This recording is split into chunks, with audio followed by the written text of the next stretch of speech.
Quality quality కాదు కదా అసలు. పెద్దవాళ్ళు ఆడే బ్యాట్ అనుకోండి ఒక రకంగా ఉంటది, చిన్నపిల్లలు ఆడే బ్యాట్ ఒక రకంగా ఉంటది. అవన్నీ తీసుకొచ్చింది వెంకటేశ్వరరావు. సార్ చెప్పండి.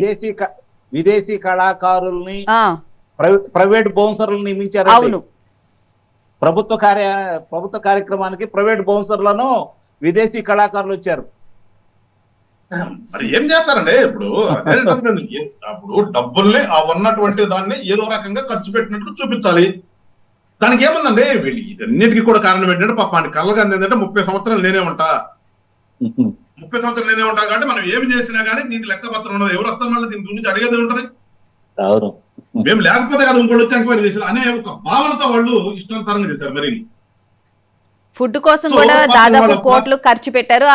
ఆ ఫుడ్ దాని మీద కూడా స్టిక్కర్స్ అంటే ఆ విధంగా పబ్లిసిటీ వేసుకోవడం ప్రతిదీ అండి. అసలు ప్రతిదీ వాళ్ళు చేసిందంతా ఎలక్షనీరింగ్ కోసమే. ఇప్పుడు వాళ్ళ స్కీములు పెట్టారు, మేము ఆ రోజున చెప్పాం కొన్ని స్కీములు. సరే ఇవాళ మా వాళ్ళు కూడా కంటిన్యూ చేయాల్సి వచ్చింది, కుటుంబ ప్రభుత్వం కూడా కంటిన్యూ చేస్తుంది. కానీ వాటిలో నిజంగా ప్రజలకు ఎంతవరకు ఉపయోగపడుతుందో ఆలోచన చేయాలి కదా. పరిపాలనలోకి వచ్చిన తర్వాత మనం పరిపాలన చేస్తా అన్నప్పుడు ఆ పర్మనెంట్ ఎగ్జిక్యూటివ్ తో కలిసి ఏది ప్రజలకు మంచి, ఏది రాష్ట్ర అభివృద్ధి అవుతుంది అనేది ఆలోచన అనేది రాజకీయ నాయకులకు ఎప్పుడు ఉండాలి. సో అది వాళ్ళకి లేదు కదా అన్నాను. వాళ్ళకి కేవలం ఏంటి 5 సంవత్సరాలు మాకేదో ఒక సింపతి మీద వచ్చాము, మేము అనిపించుకున్నాము, అధికారం ఉంది కాబట్టి మేము ఏమైనా చేయొచ్చు, మా ఇష్టానుసారంగా దాచుకుందాం ఈ కాన్సెప్ట్ తప్పితే వాళ్ళకి గతంలో నిజంగా చేద్దాం అనేది ఎక్కడ ఉంది అంటున్న ఆలోచన ఏమి లేకే కదా ఇవాళ. సో దానికి తోడు ఏంటంటే అసలు ఒక కళ్ళగానారు పాపం పర్మనెంట్ గా మేమే అని ప్రతి దాంట్లో ఆ పర్మనెంట్ పోయేదానికి ఇవాళ వస్తుంది. కానీ ఇది ఒక గుణపాఠం అవ్వాలి. నేను ఏమంటానంటే ఇవాళ జరుగుతున్నటువంటిది కూటమి ప్రభుత్వం మేము ఏమైతే చేస్తున్నామో ఇది ఇటు రాజకీయ నాయకులకి ఇటు ఉన్నటువంటి ఉద్యోగస్తులకు కూడా ఒక గుణపాఠం కావాలి ఇన్ ఫ్యూచర్. ఎందుకంటే ఏదో ఒకటి ఒక పరాకాష్ఠకి వెళ్ళిన తర్వాత మళ్ళీ వెనక్కి వస్తుంట రాగాలి కదా. అట్లా ఇవాళ పరాకాష్ఠకి ఆంధ్ర రాష్ట్రంలో చేరిపోయింది.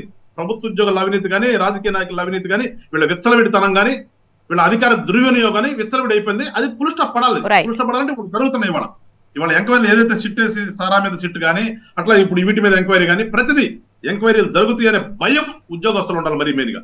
ఎందుకంటే మనం ఒళ్ళు దగ్గర పెట్టుకుని ప్రజల కోసం పనిచేయాలి, ఈ రాజకీయ నాయకుల కోసం కాదు అనేది ఆడుకుండాలి. అట్ ద సేమ్ టైం తప్పు చేస్తే వచ్చే గవర్నమెంట్ మళ్ళీ మన మీద ఎంక్వైరీ వస్తుందో, మనం వీళ్ళు లోపల ఉండాల్సి వస్తుందో, ఇది పరువుతో కూడుకున్నదని వీళ్ళకు కూడా పరువు వచ్చే విధంగా కూడా రాజకీయ నాయకులు కూడా ఉండాలి. ఇది గుణపాఠం కావాలని నేను కోరుకుంటున్నాను. ఖచ్చితంగా ప్రభుత్వంలో ఉన్నటువంటి 5 సంవత్సరాలు కూడా ప్రజల కోసం చేద్దామనే భావన రాజకీయ నాయకుల్లో కానీ ఉద్యోగస్తులు కానీ కలగాలి. ఆ కలగడానికి ఇవాళ ఒక నాందిగా ఉంది. ఎవడైతే తప్పు చేశాడో వాళ్ళందరూ కూడా లోపలికి వెళ్ళాలి. వీళ్ళని చూసి రేపు రాబోయేటటువంటి తరం రాజకీయ నాయకులు కేవలం రాజకీయం అంటే సేవాభావమే, ఇది మనకు అధికారాన్ని పెట్టుకుని సంపాదించుకుంటా కాదు అనేది రావాలి. ఉద్యోగస్తులు కూడా మనం అవినీతి చేయకూడదనేది ఉద్యోగస్తులు కూడా కలగాలి.